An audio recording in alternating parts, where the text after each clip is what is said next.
And hello, everybody. Welcome to the Legacy Leadership Radio Show with Adrian Chenault, Tom Chenault. And we have got a show for you today. How are you, Adrian? I am so good, so happy. We are in for a treat today, I think. Well, it's an important show with a couple of important people. I know you guys know who Dr. Ivan Misner is. I know you know who Brian Hilliard is.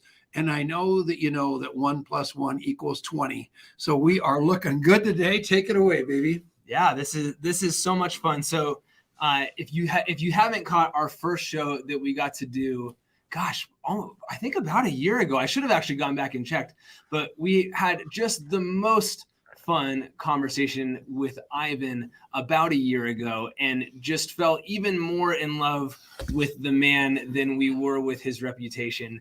And we knew we had to have him back. And so that has been a long time coming. But in the meantime, totally separate from that, we got connected with what turns out to be his collaborator and co-conspirator on an incredible book. And I had no idea other than that he had a very unique voice, a very unique high energy. And as it turned out, it was the podcast that I was boning up on to learn about Ivan as I prepared for our last show was Ivan interviewing his co-writer on this book, Networking Like a Pro, Brian Hilliard. And I'm going, God, this guy seems so familiar. What is the deal? And I finally got on his website and went, oh my God. All right. Now all of these dots What's the are name connected. of the podcast? The Dorky T-shirt podcast? That's the name of my podcast. I love his T-shirts more than anything. He looks like he's in 4th grade. He wears those T-shirts and buttons them all the way up to his throat. Yeah, it's very key. You're a handsome man, Brian. Did he go to Duke or Dartmouth? Duke. Went to Duke. Crazy guy. So, yeah, we're very happy to have you, Dr. Misner. Antarctica, Necker Island, Jordan Adler. That's the first connection that's the first time we really got connected to this guy. Jordan hooked us up, and we love you. We love both of you. And we know that you've written a book, but we want to hear a little bit about the trip. Here's Jordan. Love Jordan. Amazing guy. Isn't he just something else? He's the man. And yeah, he's like a grandfather to me. So I love the guy very, very much. So tell us a story about the Antarctic. How was that? Antarctica was amazing. It was absolutely a once-in-a-lifetime trip. You know, you hear people talk about Antarctica being a desert. It is. It really is. If you go to my Facebook page and you see any photos, you'll see some places where there's vegetation. That's probably South Georgia Island or one of the other islands before I got to Antarctica. But when I was on Antarctica, there was nothing. There was no moss. There was no vegetation whatsoever. It is a desert covered mostly by snow, but an amazing experience, an absolutely amazing experience. Incredible animals and great time with people. We saw a total solar eclipse, and and that was a lot of fun. Unfortunately, it was cloudy. We didn't actually visually see the eclipse. But, you know, it got completely dark. We were there with a bunch of NASA people who were trying some equipment out on a ship. And afterwards, we had champagne and whatever in the morning. And we didn't really see the solar eclipse. And one of the people came in and was like, why do we have champagne? We didn't actually see the sun. Like, no, sorry. But cheers. That's quite the stuffy NASA scientist for sure. All right, well, that's good. So what do you want to talk about? First of all, any time is a good time for champagne. I don't know what was wrong with that person. Mornings are for mimosas. There you go. Oh my goodness. Yeah. So there's so much to cover, and I have to start with this because I really, you know, I'm so curious and I love understanding things like this. So Brian Hilliard, I have come to know you and to massively admire who you are, but compared to Ivan Misner, a household name you are not. I think we can agree on that, and that is okay. Right. That's totally fine. So here's like the God's honest question, because I think we want, you know, I think those of us who are out there going, I really want to play at the highest level. How the hell do you come to write a book called Networking Like a Pro with the guy who built the largest networking organization in the world That's an incredible story. So Brian, I want to hear your version first. Before Brian says that, can I just say one of the reasons Brian did this book with me is he is one of the world's experts on networking. In my opinion, he is absolutely one of the world's experts on networking and has every right to be doing books on networking. 100%. I respect him immensely, and I'm really glad he's a co-author. Well, thank you for all of that.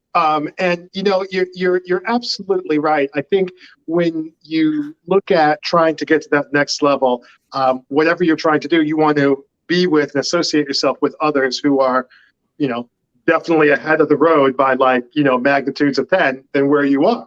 And I think that for me, I can't speak for Ivan's perspective.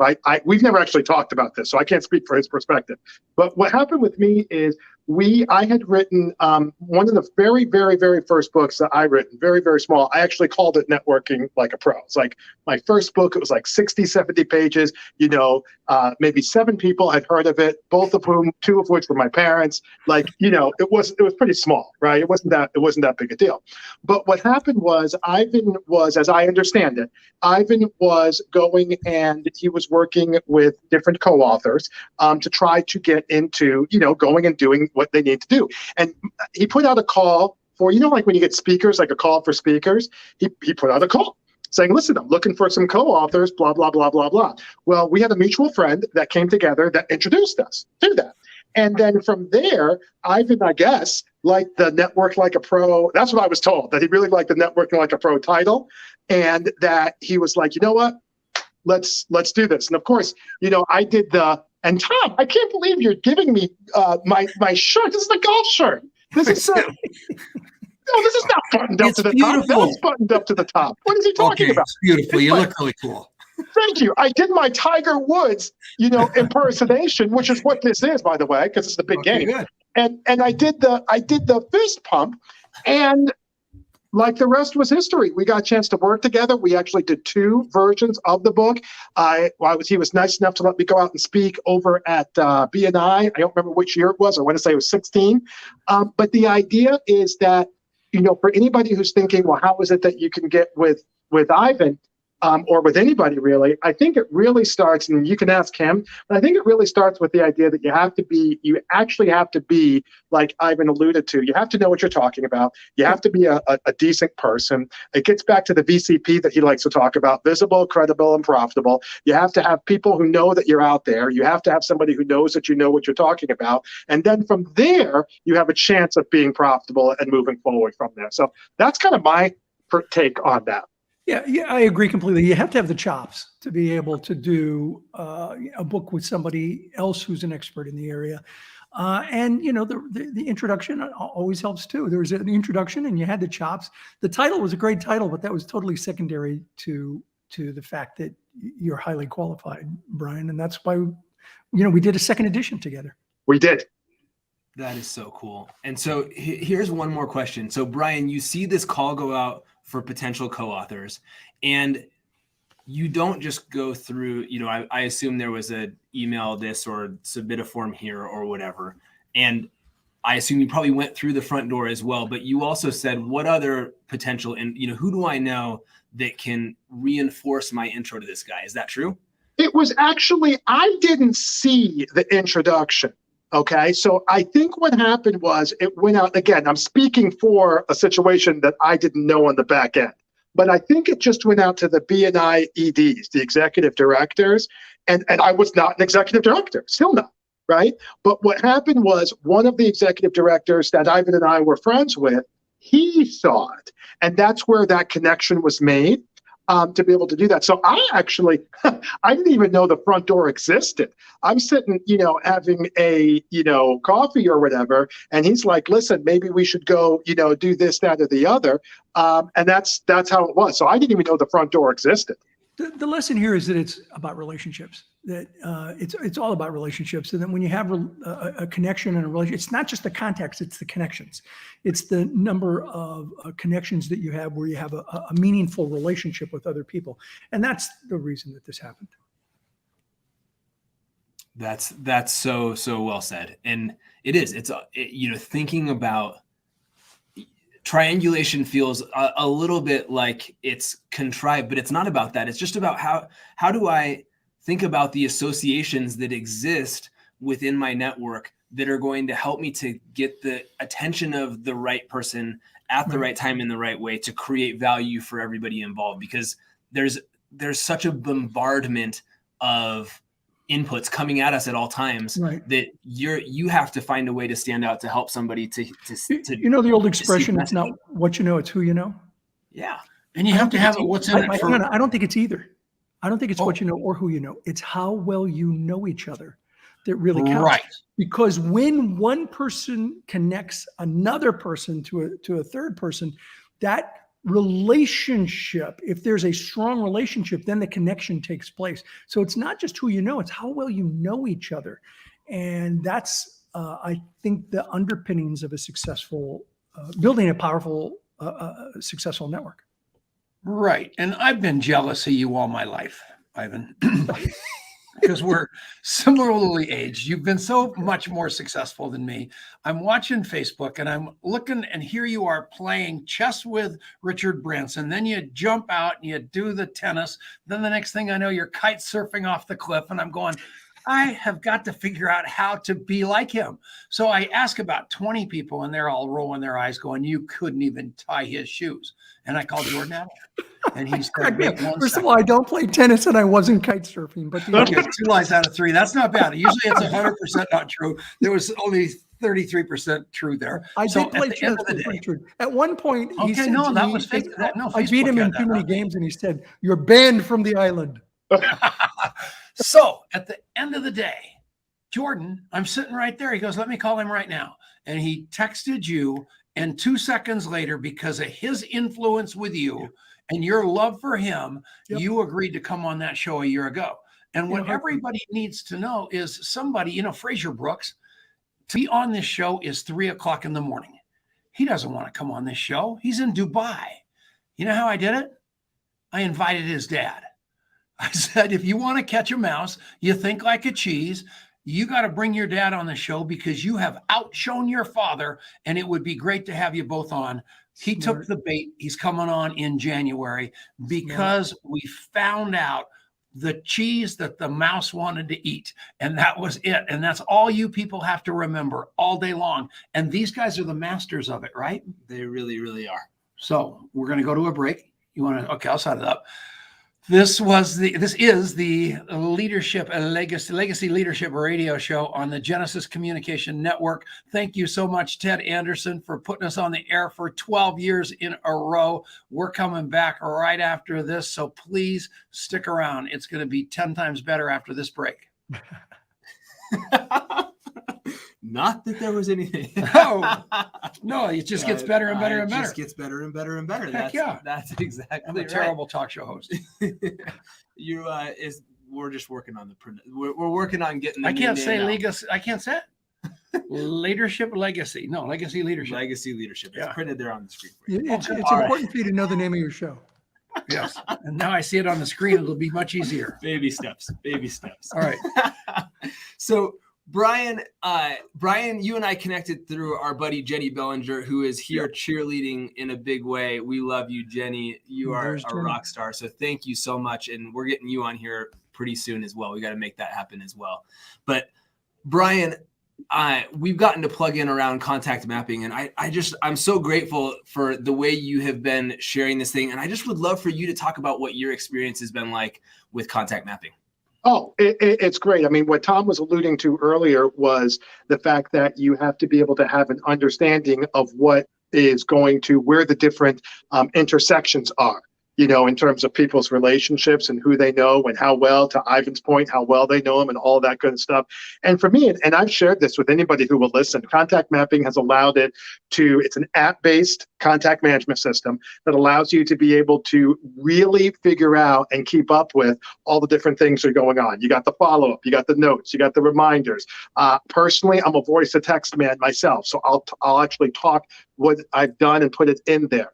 And I shared with you, Adrian, before, and I'll again share this publicly, is I think the difference for me between this and maybe some other things I've used is that it allows me to quickly do it right there on my phone, where the contacts are already integrated into where I'm going, versus other systems where I had to type it in on the computer or whatever the case may be, which for me left some room for challenge. But with this system here, it's been really good. It's an affordable price. It's not going to break the bank. I love it.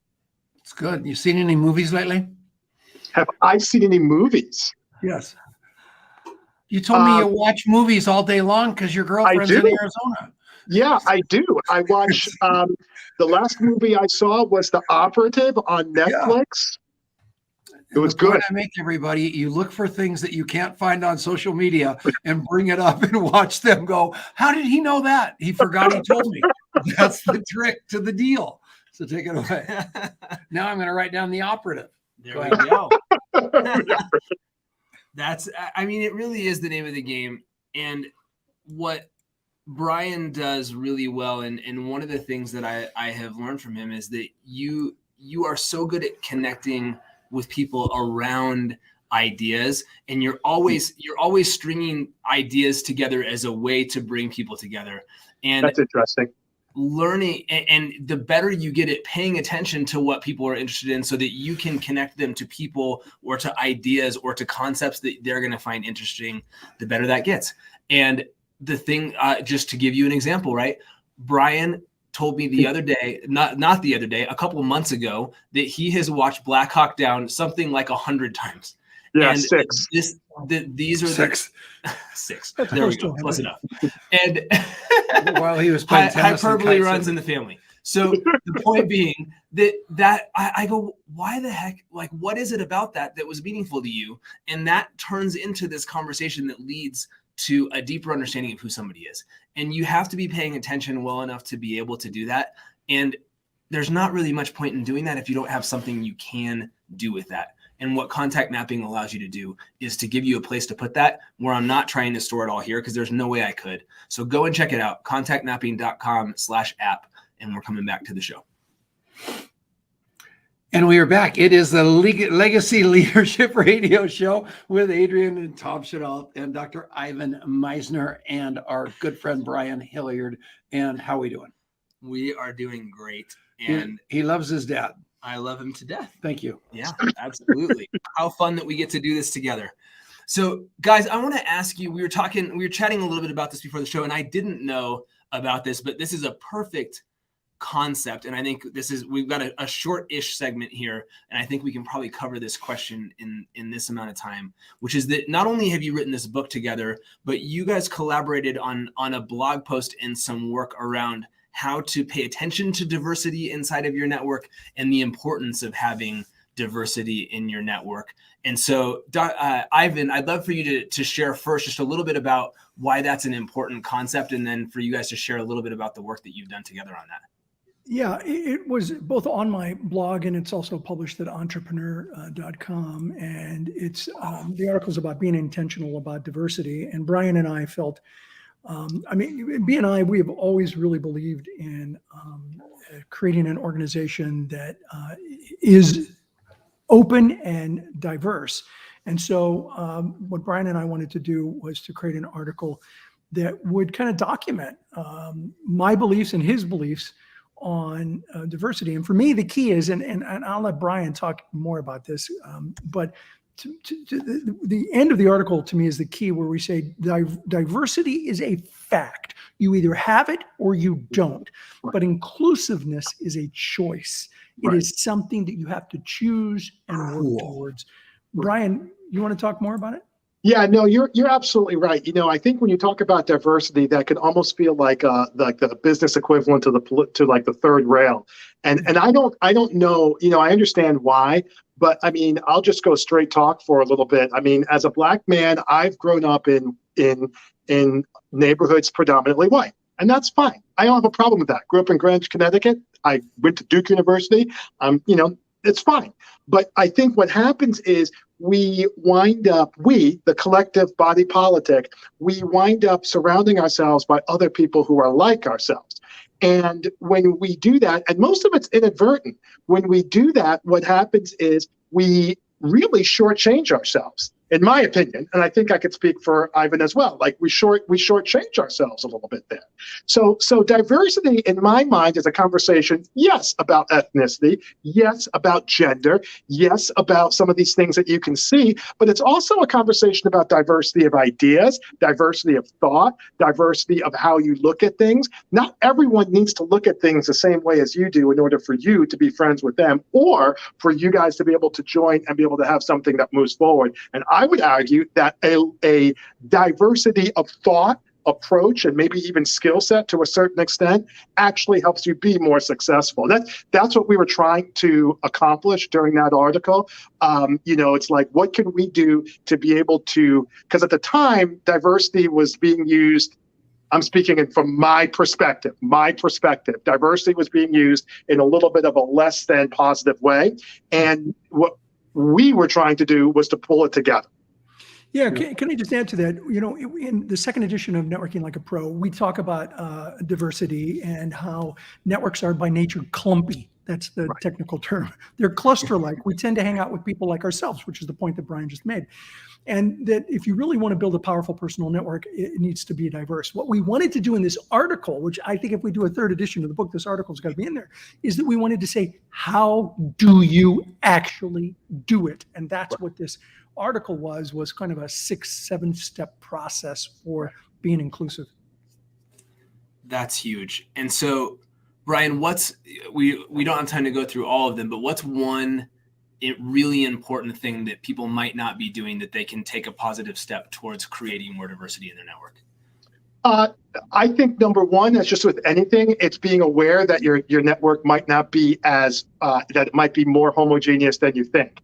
Then the second step from that is to be able to say, all right, what can I do to look for different opportunities? How can I go about and find some people who look a little different than me, who think a little different than me, maybe a man versus a woman? What can I do? And let me just strike up a conversation. I don't have to have them over to my house for dinner or take them out to lunch, but I can have a conversation with them. And even if a really good first step, like I walk our dogs around the neighborhood, I try to make it a point to talk to everyone I see. I didn't used to do that. I do that now. Whether it's a black man, a white woman, or somebody in between, I will go ahead and try to get that done. So those are a few things that I would be doing. My daughter came to me and said, Dad, you're a racist, and I want to talk to you about your microaggressions. And that floored me. And so I read the new Jim Crow. I did not have any idea that throughout my life I had been so completely programmed to be that kind of guy. And it took an unbelievable amount of time for me to look at that powerfully and be able to recognize that who I wasn't who I spoke myself to be, but I'm blinded by my story. And all of us have that. And what he's talking about, and you guys reading that article, is super important today. Probably the reason we did this show. We're going to come back right after this on the Legacy Leadership Radio Show. I'm really glad you said that. And I'm also amazed that you said it in the amount of time that you said it. So, I am too. Good job. Brian, you did a great job of answering Yeah, that question. you did. And I just try to validate you because I don't even know what I didn't know. And I realized that I had been microaggressions and things like that are under the covers. It's, kind of a subversive, FU that just don't need to happen. And, that was hard for me to hear from my daughter and hard for me to understand it. And she also brought up the same thing on sexism. So it was a rough month with my daughter, but it was one of them, and it was within the last 3 years. So it was one of the most powerful, toughest times I think I've ever had as a parent.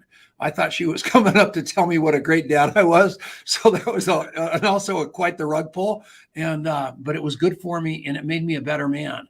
And I suggest all of you ask your children, because you'll get an earful about how you really show up in the world. And I was able to hear it, and I think I've come out of it a better man. And I love you for bringing that whole thing up, you guys. Yeah. Well, thank you, and I appreciate it. The idea of being able to talk about that in an open forum, and I even try to do things where I'm talking to different people. I say different things. Adrian, that was a really good point. Stringing points together. I do try to do that. Yeah. Cool. Yeah, no, I think this is a really big conversation, and it, just it's so important. We'll kind of continue with this through the break, and then we'll shift a little bit as we come back to the main show. But Okay. I think that it's so homogeneity is comfortable, right? Where the reason that clumpiness happens is because it's a lot easier to hang out with people that think like us and say the same kind of things and like the same kind of things. And it's it's challenging both to get yourself out there and then to hear things that don't make sense to you and to try to make sense of them. Like that's more work than just sitting at the bar with the same old people that have had the exact same life experiences that you had. But that's also where growth occurs. That's also where exposure to new ideas occurs. Like so much positivity can come out of that. And, Brian, you talked about this, right? Like you have been a trailblazer in many, many areas where there was not a lot of diversity of thinking, where there wasn't a lot of diversity of skin color. And you've had to kind of shoulder that throughout your life. And what do you think that has done, even as difficult as I'm sure it has been in many, many ways? What has that done for you in exposing you to different points of view?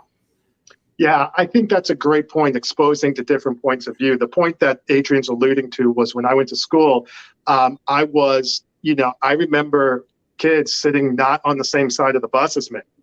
I remember that. And I was like, Like I didn't realize. The problem was I was too angry myself to actually have some type of thoughtful analysis behind it.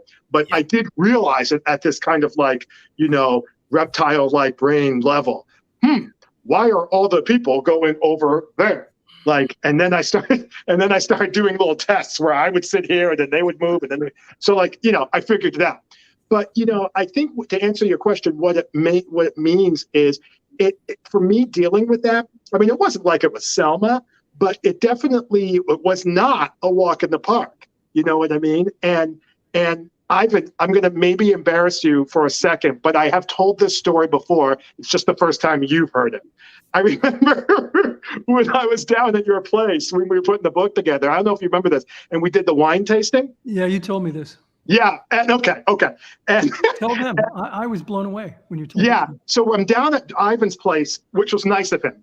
And we're writing the book. And he's like, we're doing the wine tasting. Now, all the people there wanted to have red wine. I liked white wine. So what happened was he said, you can take the white wine with you. And I said, what are you talking about? He's like, yeah, just put it in your trunk. Put it in your car. You'll be fine.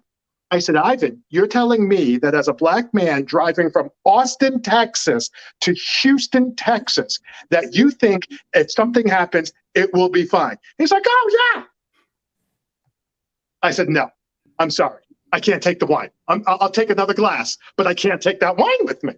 And it's just the idea of having a different perspective. And I've had other people say that too. It's just understanding your situation where you're at. At the end of the day, being able to allow other people to realize that you're open to different things, and just not holding it against anybody. You can't be angry. That's incredibly awesome. Wow. All right, cool. We got to come back to the show. I wish we didn't have to come back to the show, but we're going to take a quick pause and then we're going to shift back to the main show. So hold on one second. And we're back. It's the Legacy Leadership Radio Show with Adrian and me, and we've got an incredible show going today. Just exactly what we wanted it to look like. This new format where it's a whole lot less noise and a lot deeper on a lot of fronts. And we did go deeper between after the break. This is a long segment. Adrian's going to get really, really into these two guys and what makes them tick, because they've written an important book together that really encapsulates what we're all about. We just couldn't write it nearly as eloquently as they did. So here we go. Yeah, the work that you guys have done together, I think is really phenomenal. And not only it's both the depth and the breadth of what is inside this book, because it covers everything from thinking about diversity within your network, the online components of it, the offline component. I mean, the whole, what does it truly mean to think and approach the concept of networking and really building relationships like a pro. And so I want to ask each one of you to share, what do you think is the most important overarching concept personally for you of networking like a pro that you would want to impart to our listeners today? Who would you like first? I think Ivan is raring to go. I'm going to go. Yeah, absolutely. I think the key is, which is our subtitle, is it's turning contacts into connections. It's really about the relationships. Networking is more about farming than it is about hunting. It's about cultivating relationships, and it's a marathon, not a sprint. I see people who they join a BNI group or a networking group, and it is a sprint, and they're running to all these different networking meetings. They're everywhere all the time, and they're not going deep. If your network is a mile wide and an inch deep, it'll never be powerful. And so what we try to do in the book is to talk about diversity in networking, not just the kind of diversity we were talking about, but diversity in terms of the types of networks that you belong to, and about going deep in those networks and building relationships with people. These are some of the things that I think are really important that we talk about in Networking Like a Pro. Yeah, I would definitely echo that. I actually was thinking about that, of the what do we call that? The secondary headline, turning the contacts you get into the connections you need. Yeah. But since you took that, which is a great one, the second one I would say for me is it's about creating what we like to call a visible identity, and being able to, from that visible identity, for lack of a better term, monetize and follow up with that. So unpacking that for a second, I think the biggest problem, and I've been alluded to this, is people look at networking as an end in and of itself. So it's like marriage, right? Oh, I got married, so I guess it's okay. And the idea is that networking is a means to an end. It's not an end by any stretch of the imagination. Right. So I think what happens is the body politic looks at networking as this, to Ivan's point, this sprint, this, what I call a finish line approach towards networking, when actually networking is more of a launching pad, if you were to ask me. And what we're looking at is networking as being a means of differentiating yourself, visible identity, a means of showing credibility, back to the VCP point we made earlier, a means of monetizing. Well, what do you do with that? Well, you meet with people, you talk with them, you have a one-to-one, you have more discussions. For me, I like to get speaking engagements. That's how I got a lot of my speaking engagements. I get coaching clients with that. Like, that's how you can do that. And then from there, it's being able to get into that profitability point that we said before. But I think the biggest mistake that philosophically that I think people make, and it's a mindset point, by the way, is that they think in terms of a finish line versus a starting and a launching pad, and they look at networking as an end versus a means, which is probably a different way of Ivan's point of farming versus hunting. Now that I'm thinking about it, they're looking at it as something that they can get right away versus farming and allowing it to grow. Transactional versus relational. There you go. I couldn't think of that. Right. Transactional. That's exactly right. Yes. That's so right on. And it's crazy. So the craziest thing, I am in the midst of having to make a pretty big decision about the future of contact mapping. And so I went out and I sought some input from some people who I really respect and admire. And one of them in particular lives just 20 minutes down the road in Boulder, Colorado. So I go and I have coffee with him today. And he goes, "Hey, by the way, my buddy who hangs out here all the time anyway, texted me as I was on the way over here saying, 'Hey, do you want to grab coffee?' And I said, 'Well, I'm 5 minutes from your favorite coffee shop. You should just stop by. And anyways, you should meet this guy. His name's Howard.'" So Andy and I sit down, we're having this conversation, and he was super helpful to me and all this sort of stuff. So then this guy in Boulder, Colorado is just incredible, because people that just like, he's wearing a puffer jacket and he looks like he could be a total hippie, walks in, sits down at the table. And this guy runs money for the CEO of Uber, the CEO of some other publicly traded. I mean, just he's a bulge bracket private wealth management guy that has gigantic clients. And so we start talking, and I start hearing his story, and he goes, here's the thing that I tell anybody who will listen, that is what changed my life. I started off in the really early days, and people would come through the door, and there was a bunch of us that were sort of on the rotation or whatever, and everybody would judge people by how much money they had, as you would sort of expect for a wealth manager sort of a person. And he said, my saving grace is that I never prejudiced anybody based on how much money they had in that moment. I looked at the potential of what could this person be as a client. And I took nickels that turned into $100 bills, and everybody else took $10 bills that turned into about 15. And that's just, that is about that transactional versus relational sort of a thing, that if all you're thinking about is what you have, what can you do for me right now based on who you are today, you are going to miss out on a huge amount of the future. Listen, I agree totally with that. I remember I had a BNI member who was very successful. He was in the very first chapter. His name was Mike, and Mike was really successful. And he joined at the very chapter number 1. We now have over 10,500. He was in chapter number 1. And I remember saying to Mike, why? Why did you join? Because you're already successful. And he said, it's about filling the pipeline and working with people who maybe aren't real big right now, and building relationships with them and having them trust you, and then getting referrals from those people because you were there with them when they were small. So fast forward 30 years. Mike was a member for 30 years. And I said to Mike, I was about 29 years into it. I said, Mike, I don't know if you remember a question that I asked you. And he said, no. I said, I asked you why. Why did you join? He said, oh, yeah, I remember. And actually, his answer to me was, kid, let me explain how this works. He put his hand on my shoulder. And I said, why are you still in after almost 30 years? And I'll be darned if he didn't do it again. He put his hand on my shoulder and he said, kid, let me explain how this works. It's about filling your pipeline and building long-term relationships. And he was a member for 30 years in BNI before he retired. And I love that, because I think that when you're talking about filling your pipeline, people they think networking is some type of, I don't know what everyone thinks, but there's a school of thought that networking is just kind of this like soft science, like economics or something. It's not chemistry, it's not biology, it's not nuclear physics, it's economics.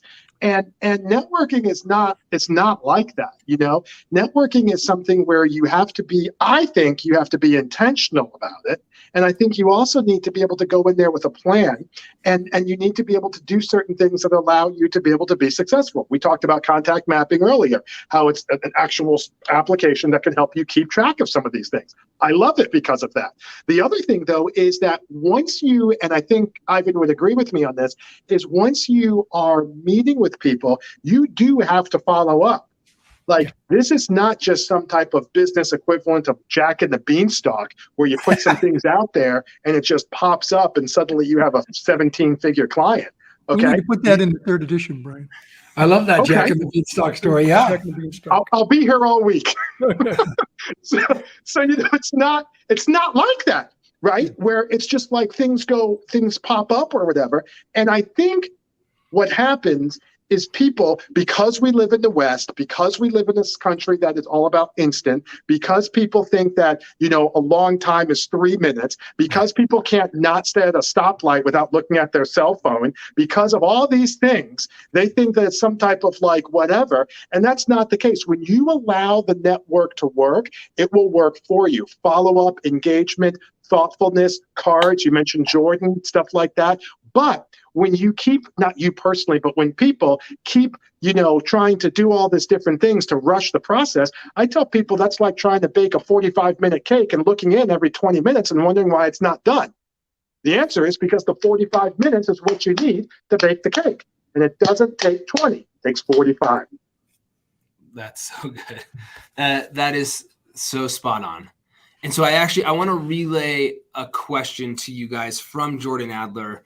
He said, I was talking to an entrepreneur the other day, and he said that he believed the idea of building relationships is old school and doesn't work today. All these people running around networking and building relationships and not selling anything.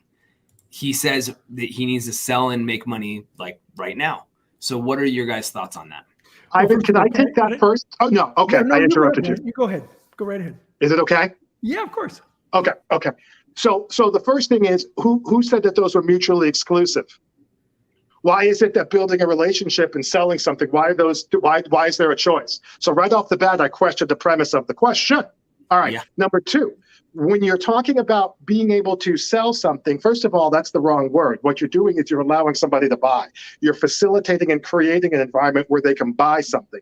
Yes, selling is old school. No, I'm not picking up the phone like it's 1970s and people are going, whatever. That's called telemarketing. That's the opposite of networking. Okay. But the idea of building a relationship and having that turn into currency, and then that being able to turn that into more business, the person that Jordan's talking, I don't know what game he's watching, because the game I'm watching says that relationships almost always turns into business. Good things happen almost all the time when you put out the right energy. We're getting into law of attraction, and that you reap what you sow, which is what Ivan talks about. So I don't know what game he's watching. I love that. And I just saw Jordan posted something. He's been in BNI 18 years. That's about relationship building. Here's my definition of networking. Networking is the process of developing and using your contacts to increase your business. Right. Enhance your knowledge, expand your sphere of influence, or serve your community. Networking is about referrals. It's not just about selling. I mean, even a blind squirrel can find a nut. You can stumble over business and you can make sales. The problem is that most people use networking as a face-to-face cold calling opportunity. There you in go. fact, it's about building relationships to get referrals. That's the real powerful element of networking, is the referral business that you get from third parties. That's the force multiplier of networking. There you go. That's exactly right. All right, we're going to take our last break here on the Legacy Leadership Show. That was an awesome segment, guys. Thank you so much. I got a ton of value. I know our listeners did too. So we're going to take a quick break. We'll be back right after this on Legacy Leadership. Awesome, guys. We passed the audition, Brian. You guys, What did you say? important thing We is passed stop. the audition. Oh yeah, he made the cut. Yeah. No, not just you, me. We passed the audition. Oh no, you guys are great. Everybody's so one-dimensional. You are not a real estate salesman. You are not a network marketer. You are not whatever you design and define yourself to be. You're a great human being with a lot of connections. And all of you know Robert McFadden. He's the networker guy. And he calls me on a Friday night, says, Tom, I go, what? He goes, I need $12 million. I go, you called the wrong Tom. And I start to hang up. He goes, wait. I go, what? He goes, what? I need $12 million. I go, why? He goes, I'm in this real estate deal. It's going to heck in a handbasket. And if I don't get the money next week, I'm going to lose this deal. I go, I can't help you. I don't have that kind of money. He said, but you know people that do. And I said, send me a one-page report on what you're trying to do. He sends it to me. I send it to a guy. Monday, the guy fires back to me, says, my attorney's in Park City. Tell me more about this deal. I called McFadden, asked two questions. McFadden, how much? Tell me about the deal. Send me some information, which I won't understand. And how much money do I make? He said, I'll give you 80 grand. I said, deal. I send the information to my guy. I forgot about it. A month ago, McFadden calls me, said, what's your wiring instruction? I know that he is going to send me like $5,000, because then you start thinking, well, holy mackerel, he didn't really do anything. All he did was do it. I checked my bank. He sent me $79,000. Why? I had trust. I knew people. He had a need. We had a relationship. I had a relationship. We plugged that together. All of you need to understand that you aren't that. You are this gatherer of information on people that you can ultimately use instead of having this tunnel vision. The minute somebody tells you no, you hate them and go on to the next person. Continue learning more, right, you guys? Yeah, and there was a relationship that you had with this person. It wasn't like, somebody reached out to you on LinkedIn and said, hey, can you introduce me to somebody? No, it was two good friends that I wanted to see together. And I had no idea. I would have done it for free. I did do it for free. I'm shocked. I got paid. Yeah. Unbelievable. Yeah, and I think the challenge is, again, out west, we have some challenge with trying to, if we can't see it and put it on a spreadsheet, we think that it doesn't exist. And, that's simply not the case. Electricity, Wi-Fi, There's all kinds of things that we can't see and absolutely exist. But for whatever reason, when it comes down to this particular thing here, there is a population of people who are, to Jordan's point, I guess via the question, who are, whatever. And that's just not the case, which is why, Jordan Adler send out cards, right? Like, that's the whole point. Being able to engage people, be able to connect with them, build that relationship, that rapport. That's the point. Yeah. And to Jordan's comment, the person said it's old school, it doesn't work. I think it is old school because they're using networking to sell. To cold call as opposed to build relationships. Right. And so, networking is about building the relationships. And from those relationships, referrals take place, sales take place. It's the old way of doing networking, which is transactional versus relational. Yeah. That's a good point. point. You conflate the two, that's where you really have problems. Yeah. There we go. Now that's the triple word score that I was looking for. Conflate. That's exactly right. You went to Duke. I knew you. What's it mean? It means that you combine the two things. You think one thing and the other thing are the same, and then you wind up having a different reason for why. It has to do with cause and effect. You combine the two things, and you think that one cause is for the effect, and that's not the case. Conflating, putting them together. I still don't understand. I'm a Scrabble winner. All right, we're coming back to the main show. Hold on one second. He still doesn't understand. And we are back. And I want to welcome you all to the Legacy Leadership Radio Show. And we are going to have an unbelievably conflated segment. So take it away, Adrian Chenault. All right, guys. So this is the $1 million question to wrap up the show. Okay. So we recently renamed the show Legacy Leadership. And however you think about your legacy, it's about what is the impact that the work that you are doing now going to have in years and generations to come. And so I'd love to hear from each of you just how you're thinking about your legacy right now. And so, Ivan, I'd love to go to you first. Yeah, so I'm actually working on a book. I don't know when it's going to be out. It might be out in 2022 called Infinite Legacy, which will be a sequel to my book, Infinite Giving. And I'll paraphrase a quote that I will be using in the book. And this is the quote, and I believe in this so much. We all die too soon or too late, and yet our life is complete at that moment, with the line drawn neatly under it, ready for the summing up. We are our deeds in life and little more. I'm paraphrasing that from Jean-Paul Sartre, and I think that's our legacy. Our legacy is our life. And how we live our life and how we treat people and how we serve others. Oh my That's the legacy we leave behind. I'm buying the book. Yeah. Sign me up, man. No, that's solid.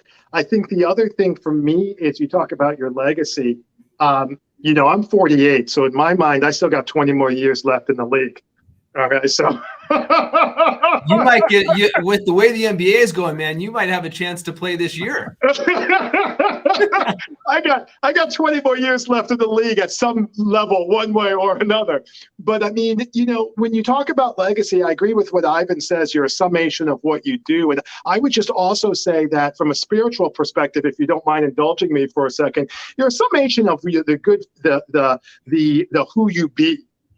So there's a do and there's a be, definitely, in my mind. And then there is this idea that who you be, how you show up, the energy that people feel when they're around you. Do they feel inclusive? Do they feel excluded? Getting back to our diversity of networking point. Do they feel, this way or that way? And I realized I'd take a look at myself about 10 years ago, 12 years ago. I was being more exclusive. I had an energy that was not inclusive. And if you saw me when I was in corporate, it's like a completely different person. There's like two people who know me outside of my parents now and when I was in corporate. So no one believes me anymore. But that's who I was. I was there. So when you're coming from a place of changing the energy around and the focus is less around how can I get, and to Ivan's point, more around how can I serve? And in my point, how can I be and how can I show up? Well, then what happens is it's just like the networking point. The legacy is a result of the work and the deeds and the how people feel. The legacy is the result of all of those good things that you've done and been able to be able to show up, and hopefully helping others while allowing yourself to be helped. I love the phrase. I love the phrase. Who can we be, Brian? We're not human doings. We're human beings. To give you some idea of the people and the energy that you attracted on this show, Brian and Ivan, there's a guy watching who's got 4 advanced degrees, who happens to be the first Black Rhodes Scholar out of a historic Black college. He went to either Moorhead or Morehouse or whatever it is that Martin Luther King went to. And he's watching this show with you because you're that kind of energy magnet. A Rhodes Scholar is listening to you and writing me text messages, dwelling on your every word, buddy, because you're doing important work. And I will introduce you guys, because as a planet, we need to get the good people united and stop playing the scarcity game and just completely play it arm's length and go win this thing with love. Would you agree? That question, I think, was for me. Yes. Yes, I totally would agree with that. I think what happens is we have a zero sum, we have a fear-based approach, we have a scarcity mindset, we have this notion that, fear of missing out. The problem, if we're just going to go brass tacks, the problem is that fear is more of a motivating energy than love. That's what the problem is. So what happens is you get a group of people who are like, well, I'm just going to try to scare the bejesus out of these other group of people. How do I do that? By convincing them that this other group of people is bad, worse, or not good for you. In a nutshell, that's what's happening. So when you're able to bring the good people together, and you're able to bring people who are like-minded, and you're able to bring people who are not so self-oriented, you can be self-oriented and not necessarily be selfish. Self-oriented, then you get somebody who is other-oriented and people-oriented, and that's how you get being able to meet people like Dr. Misner. That's how you get to meet people like Tom Chenault. That's how you get to meet people like Adrian Chenault. That's how you do that. Not by getting something, but by being something, and that comes to you. Couldn't agree more. Well said, Brian. This is why you're my co-author of a book. This is why I'm your co-author of a book. No, that is just too far. I let you go on that other stuff. A Moorhead College and a Morehouse College. I think the one you're referring to is Morehouse. That is exactly right. So you got to plug in with these guys. Such an incredible conversation today. So BrianHilliard.com, right? Yes, sir. Yeah, Brian, HILLIARD.com. That's where you find Brian. IvanMeisner.com is where you find Ivan. And BNI.com for Business Networking International, which is just the legacy of that organization all by itself is incredible. So you want to plug into what these guys are doing. What about TomChenault.com? TomChenault.com, not bad.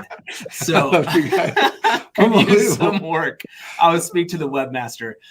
Next week, we've got Joe Soto, who probably is going to help out with TomChenault.com. He is an unbelievable guy and an unbelievable marketer. You're going to want to hear that show. And thank you so much for being with us on Legacy Leadership. We'll see you next time. Thank you. All right, stick around for a second, guys. Don't hit that button just yet. We're still on live on Facebook. I just want to say thank you guys so much. You're incredible. Oh, my goodness. What energy, huh? And thanks for all the comments. I'm watching the comments come through. Jenny, aren't they adorable? BNI. Thanks. Great comments from everyone. So much fun. J. Michael Smith out of the hospital, serious heart attack, back on his feet, typing away. Very, very good. So cool. All right, guys. I appreciate you guys. Happy New Year. Thank you. I appreciate you guys allowing me to come on. Thank you. We love you. I sent you a t-shirt. You need another one? Do I need it? Why do you keep talking about my shirts? Did you try to bother me? What is he doing? I'm just trying to, when I see a place to pick it, buddy, I go after, I push that button if I can find it. We love you, man. If you'd have seen me an hour ago, I was in a t-shirt. I put on a collar. I'm in one, but not as cool as his. All right, you guys. Love you. See you later. Hey, I'm happy to come back anytime.